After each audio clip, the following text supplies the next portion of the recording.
প্রতিটা ভারতবাসী কিন্তু স্বপ্ন দেখছে ব্যাক টু ব্যাক টি-20 ওয়ার্ল্ড কাপ চ্যাম্পিয়ন হওয়ার। ডিফেন্ডিং চ্যাম্পিয়ন এই তকমাকে ধরে রাখতে হবে এবং নিউজিল্যান্ডকে হারিয়ে ট্রফি তুলে নিতে হবে। তো সূর্যকুমার কি পারবে ট্রফিকে ধরে রাখতে, আবারও ট্রফি জিততে, নতুন ইতিহাস তৈরি করতে? কারণ কঠিন ম্যাচ হতে চলেছে ভারত এবং নিউজিল্যান্ডের মধ্যে। তো আগামীকাল ঠিক সন্ধ্যা 7টা থেকে নরেন্দ্র মোদী স্টেডিয়ামে ইন্ডিয়া এবং নিউজিল্যান্ডের ফাইনাল ম্যাচ হতে চলেছে।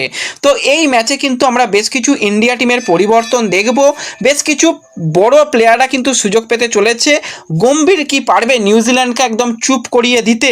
সমস্তটা নিয়েই আলোচনা রয়েছে। তার আগে একটাই রিকোয়েস্ট, চ্যানেলে যারা প্রথমবারের জন্য এসেছো মনে করে চ্যানেলটাকে সাবস্ক্রাইব করে নিও, আর কমেন্টে সবাই কিন্তু জয় হিন্দ এই কমেন্টটা করে যেও।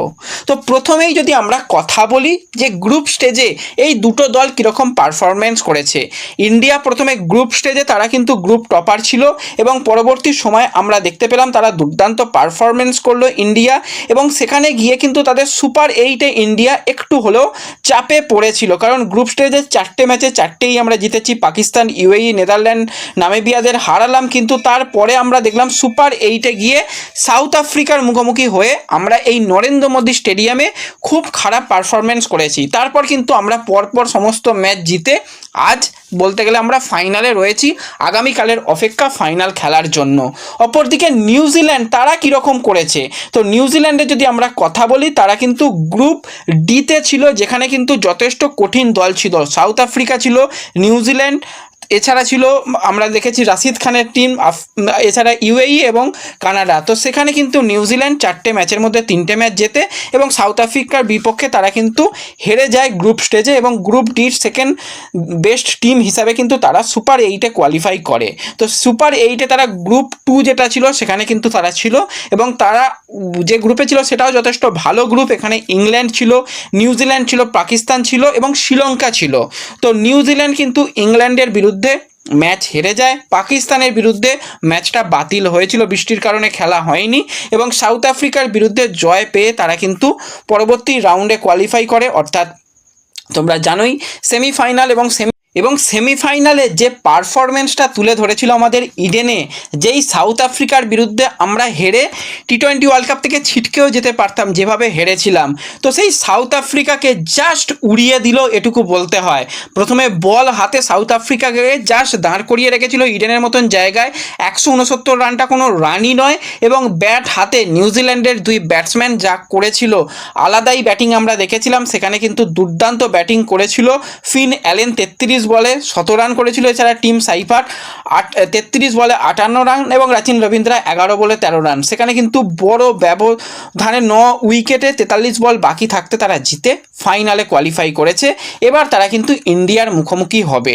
তো এই নিউজিল্যান্ড দলও কিন্তু যথেষ্ট ভালো করেছে, সাউথ আফ্রিকার বিপক্ষে তারা রান চেস করে খুব ভালোভাবে জয় পেয়েছে। তারা রান চেস যেই ম্যাচগুলোতে করেছে সেখানে কিন্তু তারা প্রত্যেকটা ম্যাচেই বেশ ভালো করেছে। এছাড়া তারা যখন ডিফেন্ড করেছে, রান ডিফেন্ড, সেখানে আমরা দেখেছিলাম যে শ্রীলঙ্কার বিরুদ্ধে কিন্তু দুর্দান্ত বোলিং করে শ্রীলঙ্কাকে কিন্তু 61 রানে হারায়। এছাড়া আমরা দেখেছিলাম যে আরও একটা ম্যাচ, সেখানে কিন্তু দুর্দান্ত ইউএইর বিরুদ্ধে ব্যাটিং করেছিল, সেখানে তো মোটামুটি 175 রানের পার্টনারশিপ আমরা দেখতে পেয়েছিলাম, 10 উইকেটে নিউজিল্যান্ড জিতেছিল। তো নিউজিল্যান্ড কিন্তু যথেষ্ট ভালো ক্রিকেট খেলে আসছে। এবং আমরা যদি এই ম্যাচটাকে নিয়ে কথা বলি, তো নিউজিল্যান্ড কিন্তু তারা যে লাস্ট ম্যাচে সেমিফাইনাল ম্যাচে প্লেইং 11 খেলিয়েছিল, সেখানে তাদেরই আমরা দেখতে পাবো খুব একটা চেঞ্জ হওয়ার সেখানে আমরা জায়গা দেখতে পাচ্ছি না। যেভাবে তাদের টপ অর্ডারে ব্যাট করছে ফিন অ্যালেন এবং রাচিন রবীন্দ্রা, বল হাতে আউটস্ট্যান্ডিং বোলিং করছে, ক্যাপ্টেন হিসাবে সান্টনার যেভাবে ক্যাপ্টেনশিপ করছে, দেখে তো বেশ এই দলটাকে ভয় লাগছে। তো ইন্ডিয়া দলও যথেষ্ট ভালো করেছে। লাস্ট দুটো ম্যাচে আমরা দেখেছিলাম সঞ্জু বাবার দুর্দান্ত পারফরমেন্স। যেই সঞ্জু প্লেইং 11-এ আসবে কিনা সেই নিয়ে ডাউট ছিল, সেই সঞ্জু আমাদের লাস্ট দুটো ম্যাচে আমরা দেখেছিলাম সঞ্জুর ব্যাটিং, এবং সেখান থেকে কিন্তু আমরা ফাইনালে কোয়ালিফাই করেছি। তো ফাইনালেও কিন্তু অবশ্যই প্রত্যেকটা ইন্ডিয়ান প্লেয়ারকে ভালো করতে হবে। তো ওপেনিংয়ে যদি আমরা কথা বলি, অভিষেক ভাই চলছে না। অভিষেক চলেনি, তারপরও সঞ্জু কিন্তু অভিষেকের পাশে রয়েছে।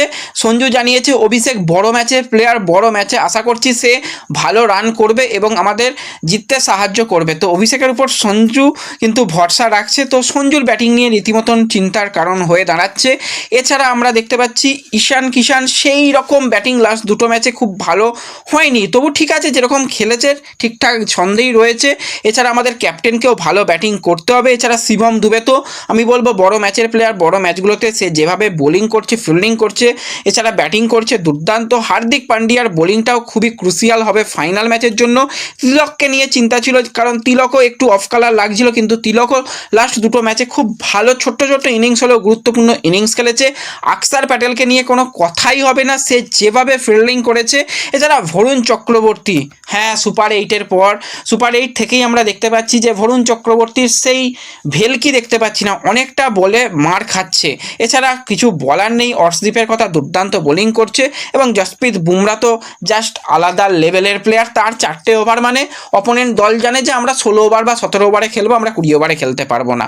তার বোলিংকে ঠেকানো যথেষ্ট চাপের ব্যাপার। তো সেই জায়গাতেই ফাইনাল ম্যাচে কি কিছু পরিবর্তন হতে পারে? দেখো, যদি কোচ গৌতম গম্ভীর মনে করে একই প্লেইং 11 খেলাবো, তো সেক্ষেত্রে কিছু বলার নেই। একই রকম দল লাস্ট দুটো ম্যাচে যেটা খেলেছে সেই দলটা সেটেল লাগছে। যদি সেখানে বরুণ চক্রবর্তী একটু পারফরমেন্স করে দেয় আর যদি একটুখানি আমাদের অভিষেক একটু ব্যাটিং করে দেয়, তাহলে আর চিন্তার কোনো কারণ নেই। তা না হলে এই জায়গাতে কিন্তু একটা এক্সট্রা ব্যাটসম্যান খেলাতে পারে ইন্ডিয়া, সেখানে রিঙ্কু সিং অভিষেকের জায়গাটায় আসতে পারে, তাকে কিন্তু বেশ কিছুটা নিচে ফিনিশার হিসাবে দেখা যেতে পারে। এছাড়া কুলদীপকে কি এই ম্যাচে খেলানো হবে? আমার তো মনে হয় না, তবু কুলদীপ একটা অপশান হতে পারে, তাকে কিন্তু আনতে পারে। তো এই যে পিচ, এই পিচে কিন্তু অবশ্যই ফাস্ট বোলার তারা সুবিধা পাবে। তো অবশ্যই ইন্ডিয়ার উচিত, যেরকম জসপ্রীত বুমরা, অর্শদীপ রয়েছে, শিবম দুবে রয়েছে বা হার্দিক রয়েছে, তাদের বোলিংটাকে এই 4টে ফাস্ট বোলারকে অবশ্যই খেলানো। সেখানে 16 ওভার বেরিয়ে যাবে। এছাড়া যদি প্রয়োজন হবে তো অবশ্যই সেখানে বরুণ চক্রবর্তী বা সেখানে অবশ্যই বাপুর প্রয়োজন হবে, তাদের একটু ঠিকঠাক করে ব্যবহার করলে ইন্ডিয়া টিম জিততে পারে, আমরা আশা করতে পারি।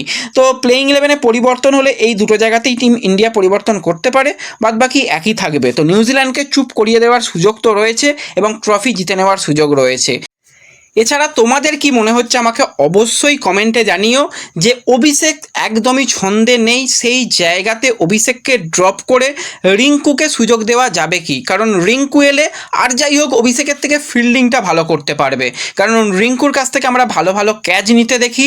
যেই বলগুলোতে 2 রান হয়ে যাবে রিঙ্কুর ভালো ফিল্ডিংয়ের জন্য, সেই বলগুলো থেকে 1 রান কিন্তু হয়, কারণ রিঙ্কুর হাতে বল পড়া মানে সেখানে যথেষ্ট ডেঞ্জারাস হতে পারে। তো অভিষেকের একটু হলেও সময়টা খারাপ যাচ্ছে। হ্যাঁ, এখান থেকে অভিষেক অবশ্যই পরে কামব্যাক করবে, ভালো কিছু করতে পারে, অভিষেকের উপর সেই আমরা ট্রাস্ট করতে পারি। কিন্তু ফাইনাল ম্যাচ, বড় ম্যাচে রিস্কটা কি নেবে গৌতম গম্ভীর, যে সেখানে রিঙ্কুকে ট্রাস্ট করা, একটা এক্সট্রা ব্যাটিং অপশান খেলিয়ে দেওয়ার, যে ফিনিশিংয়ে থাকবে।